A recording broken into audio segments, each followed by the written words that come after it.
from the creek, but they're getting it from wells that have to be pumped up to these water tanks. No pump, no water.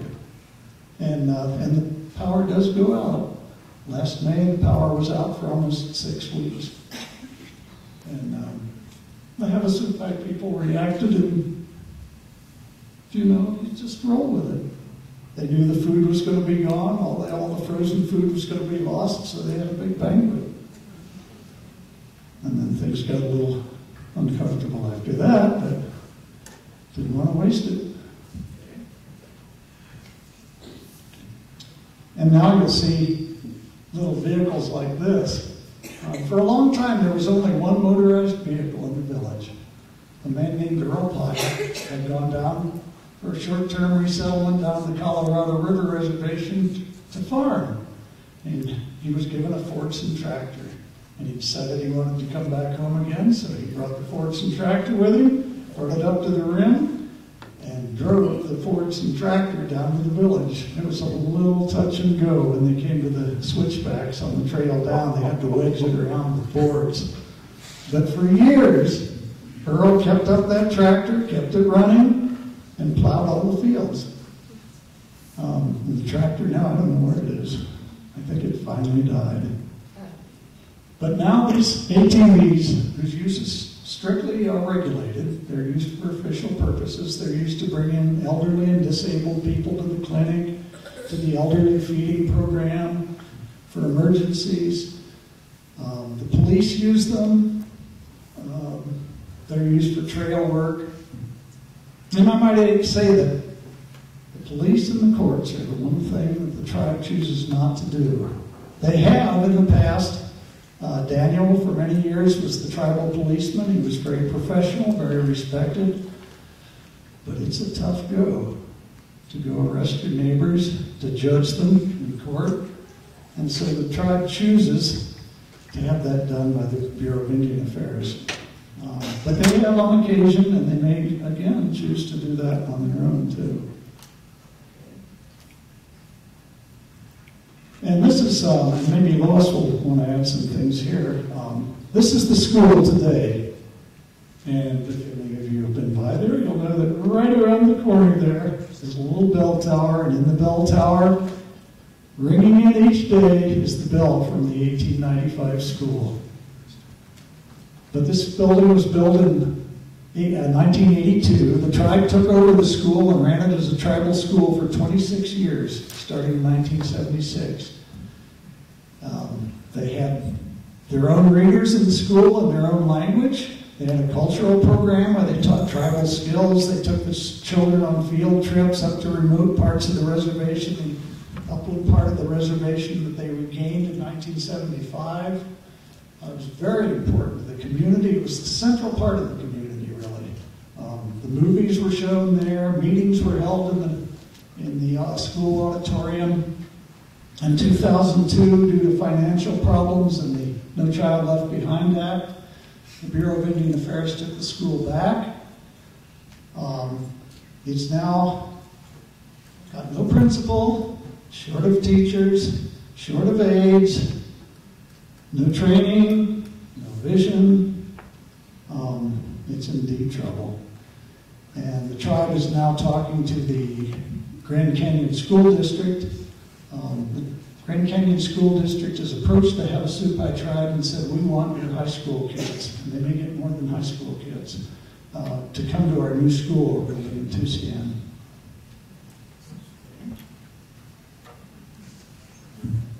Well, the other part is, like any modern community, it's got waste, trash. That didn't used to be the case. It used to be that your food, your goods were all biodegradable. Now our foods come wrapped in steel and aluminum and plastic, and it's got to go somewhere. So outside each house is a 55-gallon drum strategically placed around the village, or dumpsters, and they come around the garbage truck, the garbage tractor, pulling a wagon, comes around and collects it all. And what do with it? They take it to a sanitary landfill. There's a conflict between sanitary landfills and unusable land. What makes land unusable down there? Usually it's in a floodway, it's in the mouth of a canyon. Well, that doesn't make a very suitable landfill. And this one is sort of a temporary landfill back behind the lodge, and it's used for dumping construction waste. But it is in a floodway. There's another one down below the village, or north of the village. When I say below, I mean downstream. Or as the Havasupai say, Guaya. And Havasupais orient themselves to canyons. Not only do they have the 6 cardinal directions, north, east, south, west, up, and down, but they also orient themselves to a canyon. Guayal, Nyal, Javk means out of the canyon, and Wial means below the rim or in the canyon. Because canyons are a critical part of their life. Okay. And when equipment dies, well, this fire truck was critical to the community at one time. It was worth a lot of money to get it down there. And so it was airlifted in. When it breaks in a community with limited resources, what do you do with it? It's not worth flying it out. So you put it back there and you slowly cannibalize it. And if somebody else is running a big airlift, maybe you can get them to lift it out. But in the meantime, there it sits. And then the other last piece is dealing with waste that's brought in, by visitors. Bottles along the trail, gum wrappers, the waste generated in the campground.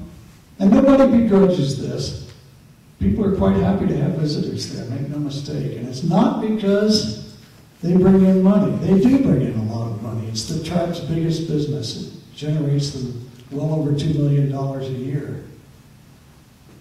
It's because they feel that this area is the most beautiful place on earth and they want to share it with people. And they're happy to have people come there. But they do have to find a way to make the experience better for people. And when this was run by the Park Service for years and years, what we had down here were pit toilets. And they were pit toilets dug in the red wall limestone. And if you can imagine digging a pit toilet in red wall limestone, it's not suitable and it ain't fun. So what we do today, we're trying again at composting toilets. These are the kind that you see along the Bright Angel Trail. We tried back in the 1970s with a Swedish-made composting toilet, but it required enough air circulating through the composting material to keep it working. And it was run by a solar panel. And if you spend any time in the Havasu campground, it doesn't get a whole lot of direct sunlight. And there wasn't enough direct sunlight to compost, and so all we did was have a glorified pit toilet. And so we've gotten rid of those. These seem to work better. You'll see these yellow ribbons on some of the units. That's because they can take 200 cycles per day. And once you do that, you close it so that it doesn't get overused. What we need are more of these units, but it is a community with limited resources, so that might not happen this summer. Okay? But the tribe is always thinking about ways to enhance the visitor experience. One thing we're looking at now is developing an interpretive program where you have interpretive tribal rangers that take people out on hikes. They give lectures and presentations. Having more camping areas. They have more picnic tables down there. They're constantly improving the trails. The trails take a terrible beating there, because every day, dozens and dozens of loaded animals are going up and down those trails. And yet, if you've been to the South Rim lately and gone down the Bright Angel Trail, it's in much worse condition. Why is that?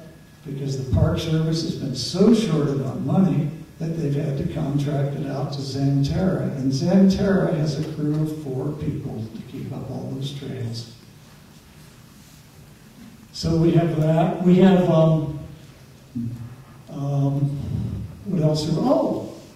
The tribe is looking at ways to have early morning coffee for people. Not to make money on it, but just because people come up in the morning and they say, where can I get some coffee? And it's 6 in the morning and this cafe isn't open, so they're looking at things like that. Just little items like that to make the visitor's experience pleasanter.